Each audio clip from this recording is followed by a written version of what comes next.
In this video, we share the untold stories and rare photos of AnniFrid Lyngstad. AnniFrid Lyngstad came into the world as a product of a forbidden romance, defying all odds. Frida found overwhelming success with the pop band ABBA, but tragedy struck and because of her, the group disbanded. Why was there so much bad blood between Lyngstad and fellow bandmates Agnetha Feltskog? Why was Frida blamed for ABBA's split? Let's find out. Anni-Frid has been unlucky for most of her life, and while music seemed to save her, the destruction was still going to happen and continue anyway. Her parents were in a forbidden romance, and this resulted in Lyngstad, her mother, and her grandmother being banished from their village. Her father, Alfred H., was a sergeant in the German army, and he would fall in love with a daughter of the enemy country. Sinne Lingen was a simple Norwegian girl whose only mistake was getting pregnant for a German soldier. According to the rumours, Hayes seduced her with a bag of potatoes, which was a very expensive commodity in wartime Norway. They started their romance, and in a few months she was pregnant with Anni-Frid. He would abandon his family after the war ended, and Lyngstad grew up believing that her father had died in a shipwreck on his way back to Germany. She met him for the first time at the peak of ABBA's success, but this time she was not interested in his love. They tried, but the father-daughter relationship never worked. It would have been different if I'd been a child, but it's difficult to get a father when you were 32 years old, Anni-Frid on the reason why their relationship failed. Anyway, she was led into music by her grandma shortly after the death of her mother due to kidney failure. She was 21 at the time of her death, and Frida was barely 2 years old. As a child, her grandmother frequently sang her Norwegian songs, and this made her fall in love with music. Lyngstad started performing music in her local elementary school, and soon she became popular in the neighbourhood because of her beautiful voice. But sadly, as revealed by her, her grandmother never attended any of her performances, and she died just before she joined ABBA. Frida got her first musical gig at the age of 13 in 1958. She was to join Untold X Orchestra as a Schlager singer, and Untold had only positive things to say about the talented young girl. It was hard to believe that such a young person could sing that well. She was so easy to rehearse with, and she was not shy on stage, he gushed. Lyngstad's favourite songs were All of Me by Gerald Marks and Seymour Simons, Cole Porter's Night and Day, and Begin the Begwine by the same artist. Frida struggled after her grandmother's death, but she held closely the gift she left with her in music, and her life was going to change because of it. Maybe it was luck or talent, probably a mix of the two, but young Frida was going to be a hit with a rush of fame and influence that a few seconds of careless grip could have caused her everything. Her bright days started after she won a local talent competition organised by a record company, Emmy Zensa. Part of the perks that came with this was a recording contract with the company, and also she was required to appear at the country's most popular show at that time, Highlands Holland. For such a troubled childhood, the universe was going to compensate her with this opportunity. It happened that the day of her show was the same day that Sweden switched from driving on the left side of the road to the right, and so people were urged not to drive on that day.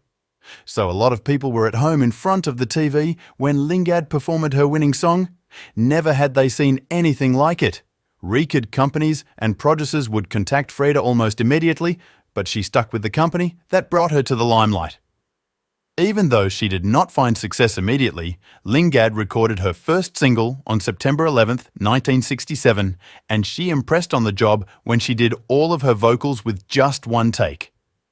All of her early songs for Emmy are included in the compilation album Frida 1967 to 1972, released by Emmy Sweden in 1997. Her journey with ABBA started in January 1968 after her performance on Studio 8 on national television.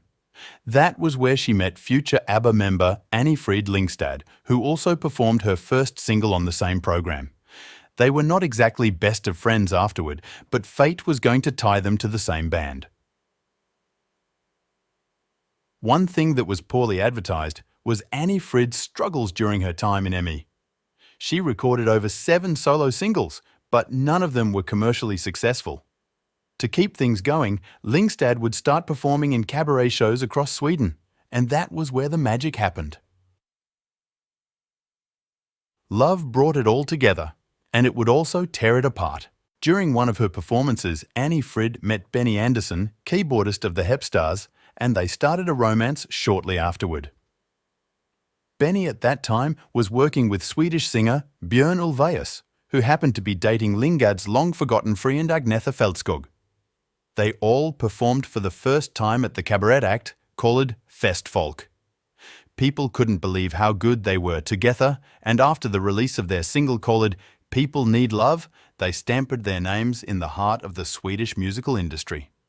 They renamed themselves to ABBA, an acronym for the first letter of their names.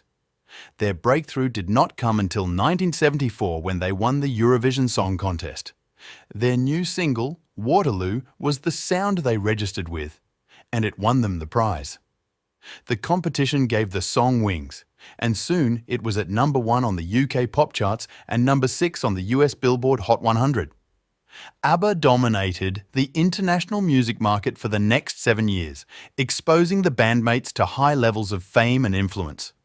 As you know, this could be a good thing and a bad thing, but for ABBA, it sadly didn't do that much good. The group released top-charting singles like SOS, Mamma Mia, Knowing Me, Knowing You, and Dancing Queen, ABBA's only single to peak at #1 in the United States. Lyngstad tied the knot in 1978 and Ulvaeus and Fältskog in 1971. Things were going great until Anni-Frid announced her divorce after their separation in 1981. As expected, they struggled to keep things moving with ABBA. By the end of 1982, they had stopped performing entirely as they couldn't endure each other anymore. Interestingly, Anni-Frid was the only one who openly regretted that there had never been a reunion until 2017. Anyway, after ABBA ended to help with the grief, Lyngstad got even more busy. After ABBA's disbandment, Lyngstad enjoyed significant success in her solo career. Her first album was released in the same year that the group split, and it was a hit. The album was titled Something's Going On, and one of her tracks, I Know There's Something Going On, would top the charts in Belgium and Switzerland. It was also a top 5 hit in Austria. By March of the following year, it was the 20th biggest selling single in the United States.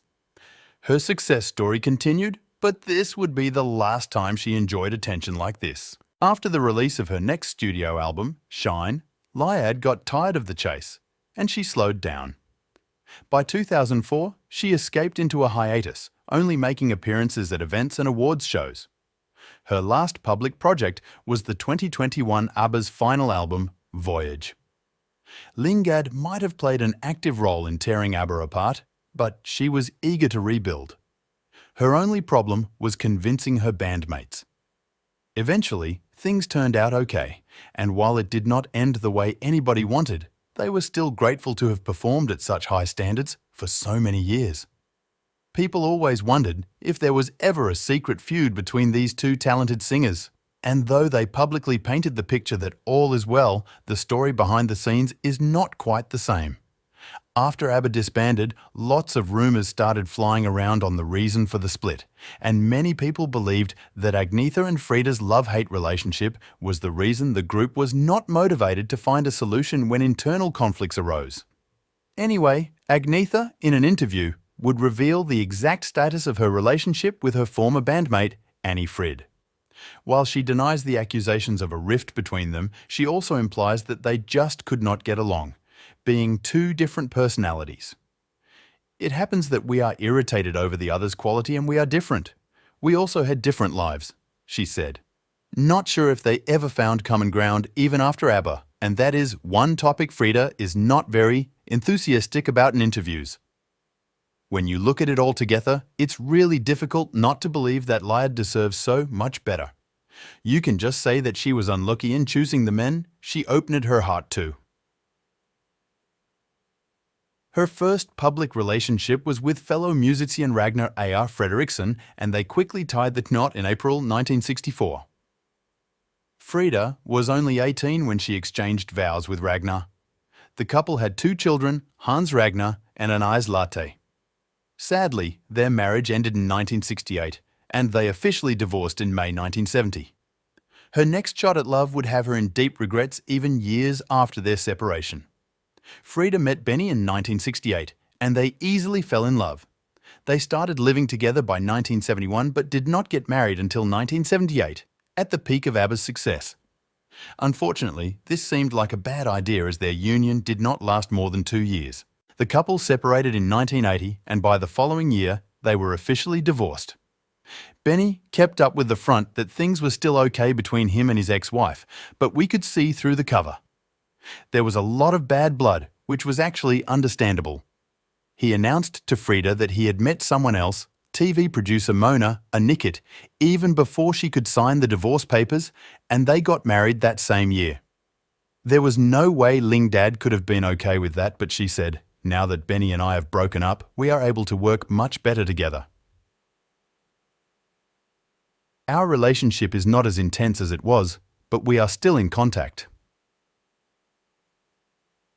On the real reason for the divorce, Laird revealed that they simply outgrew each other. Although from the outside, they seemed to have so much in common, but once they tied the knot, they realised how unlike their passions and goals in life were. Things were so complicated afterward that Frida decided that it was best to leave London and return to where it all started for her, Sweden. In Sweden, she was met with love that would transform her into a princess. After Benny, Lyngstad seemed to have raised the bar just a little higher in choosing the men she let into her life, and so her next love was going to be an actual prince. Things moved quickly between her and Prince Henrik Russo of Rose, and by 1992 he was leading her to the altar. As a consequence of their marriage, Anni-Frid's name was changed to Princess Anni-Frid Sydney of Ruse. Unfortunately, tragedy struck again, and the prince would die from lymphoma in 1999. Frida was devastated. Each time she was close to finding lasting happiness, life had a way of visiting her with ugly endings. It was hard, but we saw the dancing queen singer pick herself up again from the ashes, ready to give it another go. 8 years later, Anni-Frid found love again in the armchair of British peer Henry Smith, 5th Viscount Hambledon. The couple has not tied it officially at the altar. They seem to enjoy things as they are, but they have been living together ever since. For 40 years, their voices grew faint in our hearts, and all of a sudden, they reminded us of what it used to be like with their final studio album, Voyage. The 2021 ABBA album was met with a lot of criticism and negative reviews. Either that it was just not good enough quality when matched with contemporary sounds, or that their audience had adjusted and moved on. Anyway, one thing was still undeniable. Their voices brought so many memories, and we were glad that they got together again. Every one of the bandmates announced that this was definitely the last time they were all going to be involved in a project, but Lyngstad still kept hope alive. "I have learned to never say never," she said. "We have probably said that this must be the last thing we do. Think of our ages. We're no longer young, but you never know that. Don't be so sure. The odds are not looking like it, but I'm taking it." Sounds a little selfish, but if Frida is counting on it, then I am also. These days, Lyngstad is taking steps back from the music industry due to her age, but still has not announced her retirement yet, so fans are looking forward to hearing her sing something new, maybe just for one last time. Anni-Frid Lyngstad, now 78 years old, is unsurprisingly aging like fine wine. Her voice still echoes the richness, warmth, and depth of experiences that only a well-lived life can offer. She has an estimated net worth of $300 million. If you enjoyed this video, be sure to check out our other videos of beautiful actresses from the yesteryears on the end.